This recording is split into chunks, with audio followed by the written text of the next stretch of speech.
আসসালামু আলাইকুম, ওয়েলকাম করছি রিয়াসাদ আজিম। ভিন্ন ধর্ম মতাদর্শী যারা শুনছেন সবার প্রতি আন্তরিক কৃতজ্ঞতা। ডিসকাশন করতে চাই বাংলাদেশের টপ 4 নিয়ে, সম্ভাবনা নিয়ে, সূচি নিয়ে। যেই সূচি নিয়ে বাংলাদেশ দল এই মুহূর্তে ভয়ঙ্কর অস্বস্তির মধ্যে রয়েছে, এবং একই সাথে বাংলাদেশ সেটআপে আমি একজন ক্রিকেটারের অন্তর্ভুক্তি মনে প্রাণে চাই, এবং দুবাইতে বাংলাদেশের প্রথম ম্যাচে তাকে যেন সেখানটায় রাখা হয়। In details, in depth discussion আমি করবো ডেফিনেটলি সন্ধ্যাবেলা।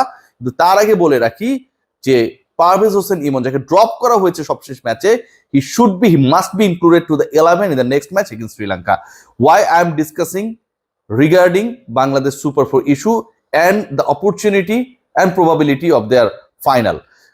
সবচেয়ে বড় ব্যাপার যেটা বাংলাদেশ দলকে নিয়ে এই মুহূর্তে যদি আমরা চিন্তা করি, তাহলে সবচেয়ে ইন্টারেস্টিং পার্ট সেটা হচ্ছে এই দলের শিডিউল। বাংলাদেশ দলকে সুপার 4-এ 3টা ম্যাচ খেলতে হবে। আপনারা সবাই জানেন, শ্রীলঙ্কার এগেনস্টে, ইন্ডিয়ার এগেনস্টে, পাকিস্তানের এগেনস্টে। এখন এই যে 3টা ম্যাচ বাংলাদেশ খেলবে, এই 3 ম্যাচের মধ্যে 2টা যদি বাংলাদেশ জিতে যায়, তাহলে বাংলাদেশের ফাইনালে ওঠার যথেষ্ট সম্ভাবনা রয়েছে। সেই সম্ভাবনা যে রয়েছে, আপনারা অনেকেই বলতে পারেন বাংলাদেশ নেগেটিভ ক্রিকেট খেলেছে, নেগেটিভ অ্যাপ্রোচ ছিল বাংলাদেশের ক্রিকেট, বাংলাদেশের পরিকল্পনা নিয়ে অনেক প্রশ্ন রয়েছে। বিশ্বাস করুন, আপনাদের সাথে আমি 100% একমত। বাংলাদেশের ক্রিকেট যারা দেখেছে, বিরক্ত হয়েছে গেল এক সপ্তাহে বাংলাদেশের ক্রিকেটিং অ্যাপ্রোচ নিয়ে, তাদের সাথে আমার কোনো ধরনের দ্বিমত নেই। আমি 100% আপনাদের সাথে একমত। কিন্তু এন্ড অফ দ্য ডে এটাও তো সত্য যে বাংলাদেশ আলটিমেটলি যোগ্য দল হিসেবেই তাদের গ্রুপ থেকে টপ করে গেছে। আফগানিস্তান ভালো ক্রিকেট খেলতে পারে, কম্পিটিশন গ্রো করতে পারে, but end of the day they were beaten by Bangladesh, they were beaten by Sri Lanka. তারা তো 2টা ম্যাচে টানা হেরেছে। বাংলাদেশ হয়তো যেই স্কোরটা করা দরকার ছিল এগেনস্ট আফগানিস্তান, যে অ্যাপ্রোচে খেলা দরকার ছিল এগেনস্ট হংকং, সেটা খেলতে পারে নাই। যেভাবে বাংলাদেশের প্রিপারেশন নেওয়া উচিত ছিল, প্রথমে ব্যাট করলে কি করবে, সেটা হয়তো হয় না। But end of the day out of 3 matches তারা তো 2টা জিতেছে, এবং ওই 2 ম্যাচ জিতেই কিন্তু বাংলাদেশ টপ করে খেলতেছে। এমন না যে আলটিমেটলি শেষ পর্যন্ত বাংলাদেশকে রান রেটের হিসেবে বেটার টিম হিসেবে জায়গা করে নিতে হয়েছে বা জায়গা করে নিয়েছে টপ 4-এ। So we should pay respect. অনেক প্রশ্ন থাকবে, অনেক বিষয় নিয়ে বিতর্ক থাকবে, আলোচনা থাকবে। বাংলাদেশ টিম আমরা কেউ কারো থেকে দূরে না, সেই আলোচনা, সেই বিতর্ক আমরা করব। কিন্তু বাংলাদেশ টপ 4-এ রয়েছে তাদের যোগ্যতায়। শ্রীলঙ্কা 3টা ম্যাচ জিতেছে, বাংলাদেশ 2টা ম্যাচ জিতেছে, এবং বাংলাদেশের শ্রীলঙ্কা থেকে অন্য কোনো দল বেশি ম্যাচ জিতে নেই, যে কারণে অন্য দলকে খুব বেশি গুরুত্ব দিতে হবে।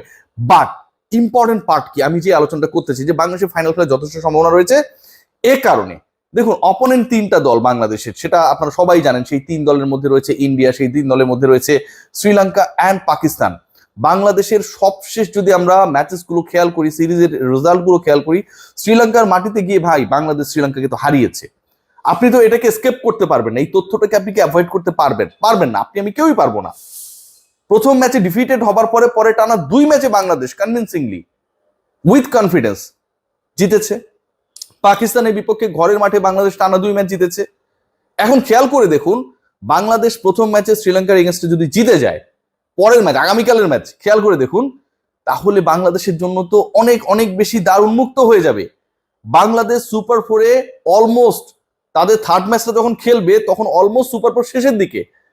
সেকেন্ড লাস্ট ম্যাচ, টপ 4-এর সেকেন্ড লাস্ট ম্যাচটা বাংলাদেশ খেলবে 25 তারিখে পাকিস্তানের এগেনস্টে। সো বাংলাদেশ যদি, ইন্ডিয়ার কথা আমি বাদ দিলাম, তাদেরকে এই কাউন্টের মধ্যে না আনাই ভালো, they are the best, no doubt. Okay, so পাকিস্তানকে যদি বাংলাদেশ হারিয়ে দিতে পারে 25 সেপ্টেম্বরে, তার আগে বাংলাদেশ কালকের ম্যাচটা যদি জেতে, শ্রীলঙ্কাকে হারাতে পারবে না এরকম তো কোনো আলোচনা নেই। পাকিস্তানকে 25 তারিখে হারাতে পারবে না এরকম কোনো আলোচনা নেই।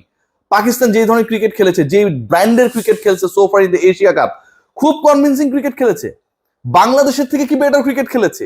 বাংলাদেশের থেকে কি বেটার রান রেটে তারা টোটাল পোস্ট করেছে? খুব ভালো বল করেছে তারা। ইন্ডিয়া এবং পাকিস্তান ম্যাচটা যদি খেয়াল করে দেখেন, তারা পাত্তাই পায় নাই। এমনও আলোচনা হয়েছে যে ইন্ডিয়ার এখন খেলা উচিত আফগানিস্তানের সাথে। সাবেক ইন্ডিয়ান ক্রিকেটাররা এরকম ভাবে ব্যঙ্গাত্মক কথাবার্তা বলেছে। সো আমার পয়েন্টটা কোথায়? আমার পয়েন্টটা হচ্ছে যে বাংলাদেশ যদি ফাইনালে খেলতে চায়, বা বাংলাদেশ যদি ফাইনালে খেলার স্বপ্ন দেখে, তাদের পথটা খুব কঠিন না। পাকিস্তান ভালো ক্রিকেট খেলছে না, বাংলাদেশের বিপক্ষে সবচেয়ে সিরিজে তারা হেরেছে। সো বাংলাদেশের সেই অপরচুনিটি রয়েছে রে ভাই। নিজেদের উপর বিশ্বাস রেখে যদি প্রপার পরিকল্পনাটা করে, এক্সিকিউট করে, সেই অ্যাবিলিটি রয়েছে। Bangladesh could beat Pakistan, defeat Pakistan convincingly. আর শ্রীলঙ্কার এগেনস্টে সবচেয়ে সিরিজের রেজাল্ট যদি দেখি, সবচেয়ে 3 ম্যাচের মধ্যে 2টা জয়ী তো Bangladesh. So why not, we can have some big dreams. So ওই জায়গা থেকে আমার কাছে মনে হয় বাংলাদেশের দারুণ অপরচুনিটি রয়েছে, বাট এই জায়গাটায় সবচেয়ে টেনশন, সবচেয়ে অস্বস্তির জায়গা যেটা, সেটা হচ্ছে শিডিউল।